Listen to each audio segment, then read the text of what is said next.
ನಮಸ್ಕಾರ ವೀಕ್ಷಕರೇ. ಒಂದು ವಿಷಯದಲ್ಲಿ ಚೈನಾ ಈಸ್ ಗ್ರೇಟ್ ಅಂತಾನೆ ಅನ್ಬೋದು. ಯಾಕೆ ಅಂದ್ರೆ ಚೈನಾ ತಗೊಳ್ತಾ ಇರುವಂತ ಡಿಸಿಷನ್ಸ್ ಆ ತರ ಇದೆ. ನಮ್ಮ ದೇಶದಲ್ಲಿ ಅಂತ ಡಿಸಿಷನ್ಸ್ ತಗೊಳ್ಳೋದಕ್ಕೆ ಆಗ್ತಾ ಇಲ್ಲ. ಚೈನಾದಲ್ಲಿ ಈಗ ಅಂತ ಡಿಸಿಷನ್ಸ್ಗಳಲ್ಲಿ ಗ್ರೇಟ್ ಅಂತಾನೆ ಹೇಳ್ಬೇಕು. ಯಾಕೆ ಅಡ್ವಾನ್ಸ್ ಆಗಿ ಮುಂದುವರಿತಾ ಇರೋ ದೇಶ ನೋಡಿದ್ರೆ ಅವರು ಜನರನ್ನ ಕನ್ಸಿಡರ್ ಮಾಡ್ತಾ ಇದೆ. ಗೌರ್ಮೆಂಟ್ ಒಂದು ಡಿಸಿಷನ್ ತಗೋಬಹುದು, ಆದ್ರೆ ಅಲ್ಲಿ ನ್ಯಾಯಾಂಗ ವ್ಯವಸ್ಥೆ ಇನ್ನೊಂದು ಡಿಸಿಷನ್ಸ್ ತಗೊಳುತ್ತೆ. ಯಾವುದೋ ಒಂದು ಮೂಲದಿಂದ ಒಟ್ಟಿನಲ್ಲಿ ಯಾವುದೋ ಒಂದು ರೂಪದಲ್ಲಿ ಜನರನ್ನ ಕಾಪಾಡೋ ಕೆಲಸ ಮಾಡ್ತಾ ಇದೆ ಚೈನಾ ಗೌರ್ಮೆಂಟ್ ಅಂತಾನು ಹೇಳ್ಬೋದು, ಇಲ್ಲ ನ್ಯಾಯಾಂಗ ವ್ಯವಸ್ಥೆ ಜನರಿಗೆ ಏನ್ ಬೇಕೋ ಅದನ್ನ ಮಾಡ್ಕೊಡೋ ಕಟ್ಟುನಿಟ್ಟಿನ ಕ್ರಮಗಳನ್ನ ತಗೊಳ್ತಾನೆ ಇದೆ. ಎಕ್ಸಾಂಪಲ್ ಒಂದು ಹೇಳೋದಾದ್ರೆ, ನಮ್ಮ ಇಂಡಿಯಾದಲ್ಲಿ ಜಾಬ್ ಲಾಸ್ ಅನ್ನೋದು ಜಾಸ್ತಿ ಆಗ್ತಾ ಇದೆ. ವರ್ಷ ಏನಿಲ್ಲ ಅಂದ್ರೂ ವರ್ಷ ಬೇಡ, ವಾರ ಲೆಕ್ಕ ಇಟ್ಕೋಬೇಕಾಗತ್ತೆ ಈಗ. ಯಾಕೆ ಅಂದ್ರೆ ಈಗ ಒಂದು ತಿಂಗಳಲ್ಲೇ ಸುಮಾರು 15,000ದಿಂದ 20,000 ಜಾಬ್ ಲಾಸ್ ಆಗಿದೆ. ದೊಡ್ಡ ಕಂಪನಿಗಳಲ್ಲಿ ಕೆಲಸ ಮಾಡ್ತಾ ಇರೋರ್ನ ಕೆಲಸದಿಂದ ಸಡನ್ ಆಗಿ ತೆಗ್ದಾಕ್ತಾ ಇದ್ದಾರೆ. ಬಿಕಾಸ್ ಆಫ್ ಅಡ್ವಾನ್ಸ್ಮೆಂಟ್, AI ಬಂದಿದೆ, ಇನ್ನು ರೋಬೋಟಿಕ್ಸ್ ಅನ್ನೋದು ತುಂಬಾ ಇಂಪ್ರೂವ್ ಆಗೋಗಿದೆ. ಖರ್ಚು ಉಳಿಸೋದಕ್ಕೆ, ಪ್ರಾಫಿಟ್ಗೋಸ್ಕರ ಕಂಪನಿಗಳು ಏನ್ ಮಾಡ್ತಾ ಇದೆ, ಜನರನ್ನ ಕೆಲಸದಿಂದ ತೆಗೆದಾಕ್ತಾ ಇದೆ. ಆ ಜಾಗದಲ್ಲಿ ರೋಬೋಟ್ಸ್ಗಳನ್ನ, ಮಿಷಿನ್ಸ್ಗಳನ್ನ ಹಾಕ್ತಾ ಇದ್ದಾರೆ. ಇನ್ನ AI ಬಳಸ್ಕೊಳ್ತಾ ಇದ್ದಾರೆ. 100 ಜನ ಮಾಡ್ತಾ ಇದ್ದ ಕೆಲಸನ 2 ರೋಬೋಟ್ಗಳು ನಿಂತ್ಕೊಂಡು ಕೆಲಸ ಮಾಡುತ್ತೆ. ಒಂದು ಸಲ ರೋಬೋಟ್ಗಳಿಗೆ ಇನ್ವೆಸ್ಟ್ ಮಾಡಿದ್ರೆ ಸಾಕು, ಆ ದುಡ್ಡಿಂದ ಏನಿಲ್ಲ ಅಂದ್ರೂ 100 ಜನ ಮಾಡೋ ಕೆಲಸ ನಾವು ಮನುಷ್ಯರು 8 ಅವರ್ಗೆ ಸುಸ್ತಾಗೋಗ್ಬಿಡ್ತೀವಿ. ಸೆಂಟ್ರಲ್ ಕಾಫಿ ಟೀ ಬ್ರೇಕು, ಊಟದ ಬ್ರೇಕು ಅದೆಲ್ಲ ತಗೊಳ್ತಾ ಇರ್ತೀವಿ. ಆದ್ರೆ ರೋಬೋಟ್ಗಳು ಯಾವ ಬ್ರೇಕು ಇಲ್ಲದೆ 16 ಅವರ್ ದುಡಿತಾ ಇದ್ದಾವೆ. ಅಂತ ರೋಬೋಟ್ಗಳನ್ನ ಇನ್ವೆಸ್ಟ್ ಮಾಡ್ತಾ ಇದ್ದಾರೆ. ಇದರಿಂದ ಏನಾಗ್ತದೆ, ಜಾಬ್ ಲಾಸ್ ಅನ್ನೋದಾಗ್ತಾ ಇದೆ. ಜನ ಕೆಲಸಗಳಿಲ್ಲದೆ ಕೊನೆಗೆ ಕಳ್ತನ, ದರೋಡೆ, ಬೇರೆ ಕೆಲಸಗಳಲ್ಲಿ ಈಗ ಇನ್ವಾಲ್ವ್ ಆಗ್ತಾ ಇದ್ದಾರೆ. ಇದಕ್ಕೆಲ್ಲ ಕಾರಣ ಯಾವುದು? ಈ ಅಡ್ವಾನ್ಸ್ಮೆಂಟ್. ಚೈನಾ ಇವತ್ತು ಒಂದು ಅಡ್ವಾನ್ಸ್ಮೆಂಟ್ ಅಲ್ಲಿ ಮಾಡ್ತಾ ಇದ್ರು ಕೂಡ ಅಲ್ಲಿನ ನ್ಯಾಯಾಲಯ ಏನ್ ಹೇಳಿದೆ, ಯಾವುದೇ ಕಾರಣಕ್ಕೂ ಖರ್ಚು ಉಳಿಸೋದಕ್ಕೋಸ್ಕರ ಇಲ್ಲ ಇಂಪ್ರೂವ್ಮೆಂಟ್ ಹೆಸರಲ್ಲಿ ಜನರನ್ನ ಕೆಲಸದಿಂದ ತೆಗಿಬಾರ್ದು ಅಂತ ಒಂದು ರೂಲ್ಸ್ ನ ತಂದಿದೆ. ಇದರಲ್ಲೂ ಅದನ್ನೇ ತೋರಿಸ್ತಾ ಇದೆ ನೋಡಿ. ಚೈನಾ ಕೋರ್ಟ್ ಗಳಲ್ಲಿ ಇಂಥ ರೂಲ್ಸ್ ನ ತಂದಿದೆ. Companies cannot terminate employees to replace them with AI. Advancement ಬಂದಿದೆ, ರೋಬೋಟಿಕ್ಸ್ ಬಂದಿದೆ ಅಂತ ನಾವು ಕಂಪನಿಗಳಿಂದ ಜನರನ್ನ ತೆಗಿಯೋ ಆಗಿಲ್ಲ. ಈ ತರ ಲಾಗಳನ್ನ ಇವತ್ತು ಚೈನಾ ಗೌರ್ಮೆಂಟ್ ತರ್ತಾ ಇದೆ. ಇದರಿಂದ ಕೋಟ್ಯಾಂತರ ಜನರಿಗೆ ಲೈಫ್ ಸೆಕ್ಯೂರ್ ಆಗ್ತಾ ಇದೆ, ಲೈಫ್ ಸೆಕ್ಯೂರ್ ಮಾಡ್ತಾ ಇದೆ ಅಂತ ಹೇಳ್ಬೋದು ಲಾ ಅನ್ನೋದು. ಚೈನಾ ಅದಕ್ಕೆ ಗ್ರೇಟ್ ಅಂತಾನೆ ಹೇಳ್ತಾ ಇರೋದು. ಜನರಿಗೋಸ್ಕರ ಕೆಲಸಗಳನ್ನ ಮಾಡ್ತಾ ಇದೆ. ನಮ್ಮ ದೇಶದಲ್ಲೂ ಇದಾಗ್ಬೇಕಲ್ವಾ? ನಾವ್ ಇದನ್ನ ಕೇಳ್ತಾನೆ ಇಲ್ಲ. ನಮ್ಮ ದೇಶದಲ್ಲಿ ಏನಾಗ್ತಾ ಇದೆ, ವಾರಕ್ಕೆ 5,000 10,000 ಜನರನ್ನ ಕೆಲಸದಿಂದ ತೆಗಿತಾನೆ ಇದ್ದಾರೆ ಕಂಪನಿಗಳಲ್ಲಿ. ನಮ್ಮ ದೇಶದಲ್ಲಿ ಸುಮ್ಮನೆ ಅಲ್ಲಿರುವಂತ ಎಂಪ್ಲಾಯ್ಸ್ಗಳು ಸ್ಟ್ರೈಕ್ ಮಾಡ್ತಾರೆ, 1 ದಿನ 2 ದಿನ ಗಲಾಟೆ ಮಾಡ್ತಾರೆ, 3ನೇ ದಿನ ಬೇರೆ ಕಡೆ ಹೋಗಿ ಕೆಲಸ ಹುಡ್ಕೊಳ್ತಾರೆ, ಬದುಕ್ಬೇಕಲ್ವಾ? ಬಟ್ ಸರ್ಕಾರದಲ್ಲಿ ಕೂತಿರುವಂತ ಅಧಿಕಾರಿಗಳು ಬೇಡ, ನ್ಯಾಯಾಂಗ ವ್ಯವಸ್ಥೆ ಯಾಕೆ ಇಂಥ ಡಿಸಿಷನ್ಸ್ಗಳನ್ನ ನಮ್ಮ ದೇಶದಲ್ಲಿ ತಗೊಳ್ಳಲ್ಲ?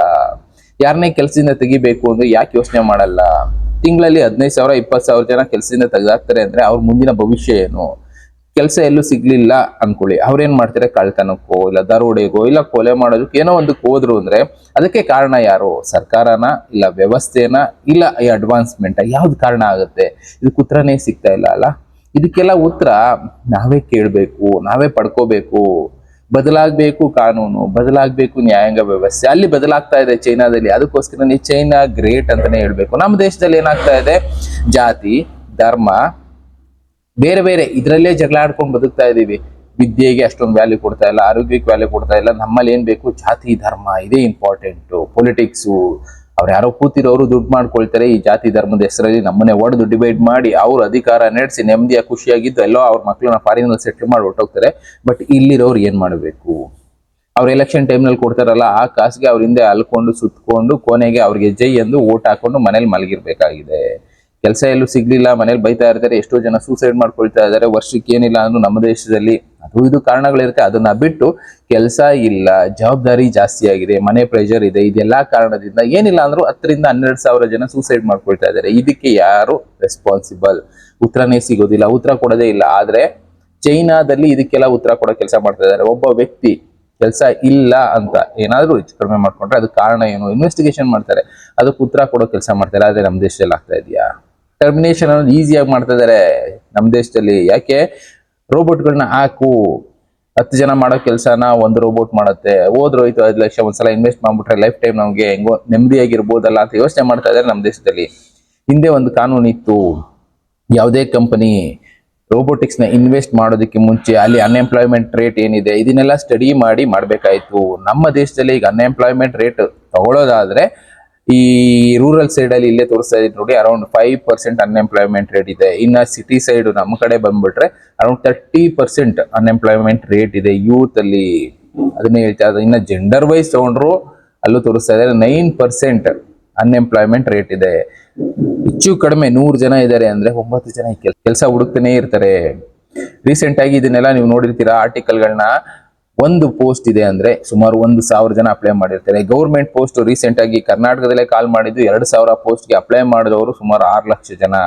ವರ್ಷಕ್ಕೆ ಎಜುಕೇಶನ್ ಮುಗಿಸಿ ಆಚೆ ಬರ್ತಾ ಇರೋರು ನಮ್ಮ ಕರ್ನಾಟಕ ಒಂದರಲ್ಲೇ 8ರಿಂದ 10 ಲಕ್ಷ ಜನ ಎಜುಕೇಶನ್ ಮುಗಿಸಿ ಆಚೆ ಬರ್ತಾರೆ.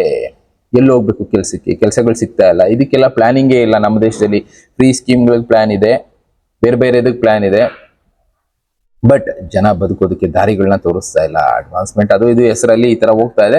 ಅದಕ್ಕೋಸ್ಕರನೇ ಹೇಳಿದ್ದು, ಚೈನಾ ನ್ಯಾಯಾಂಗ ವ್ಯವಸ್ಥೆ ತಗೊಳ್ತಾ ಇರೋ ಈ ಡಿಸಿಷನ್ಸ್ಗಳನ್ನ ನಮ್ಮ ದೇಶದಲ್ಲೂ ತಗೊಳೋಗಾಗ್ಬೇಕು. ಅಂತ ಪರಿಸ್ಥಿತಿ ನಮ್ಮ ದೇಶದಲ್ಲಿ ಬರಬೇಕು. ಅದಕ್ಕೆ ಪ್ರೆಷರ್ ಹಾಕಿ ಜಾತಿ ಧರ್ಮ ಒಂದ್ ಸ್ವಲ್ಪ ದಿನ ಪಕ್ಕಕ್ಕಿಡಿ, ಫಸ್ಟ್ ಬದುಕೋದಕ್ಕೆ ಏನ್ ಬೇಕು ಅಂತ ವ್ಯವಸ್ಥೆಗಳನ್ನ ಕಟ್ಕೊಳ್ಳೋಣ. ಅದನ್ನ ಬಿಟ್ಟು ಜಾತಿ ಧರ್ಮ ಮತ ಇದನ್ನೆಲ್ಲ ನಾವು ಬಡದಾಡ್ಕೊಂಡು ರಿಸರ್ವೇಶನ್ ಅನ್ಕೊಂಡೆ ಇದ್ರೆ ಮುಂದೆ ಫ್ಯೂಚರ್ ಅಲ್ಲಿ ಇದೇ ಆಗುವಂಥದ್ದು. ಎಲ್ಲಾ ಕಡೆ ಬದುಕುತ್ತೆ, ರೋಬೋಟಿಕ್ಸ್ ನಡೆಯುತ್ತೆ, ಶ್ರೀಮಂತರು ಕುತ್ಕೊಂಡು ಅದನ್ನ ಮಾಡ್ಕೊಂಡು ಹೋಗ್ತಾರೆ, ಬಡವರು ಕೆಲಸ ಇಲ್ಲದೆ ಇಲ್ಲ. ಅದೇ ಹೇಳಿದ್ನಲ್ಲ ಸ್ಟಾರ್ಟಿಂಗ್ ಅಲ್ಲಿ, ಕಳ್ತನ ದರೋಡೆ ಅದು ಇದು ಇಳಿದು ಕೊನೆಗೆ ಜೈಲ್ ಸೇರ್ತಾರೆ. ಇಲ್ಲ ಅದು ಬೇಡ ಅನ್ನೋರು, ಮಾನ ಮರ್ಯಾದೆ ಯೋಚನೆ ಮಾಡೋರು ಪ್ರಾಣ ಕಳ್ಕೊಳ್ತಾರೆ. ಅಂತ ಪರಿಸ್ಥಿತಿಗೆ ಹೋಗ್ಬಾರ್ದು ಅಂದ್ರೆ ಈಗಲೂ ಟೈಮ್ ಇದೆ, ಬದಲಾಯಿಸಿ.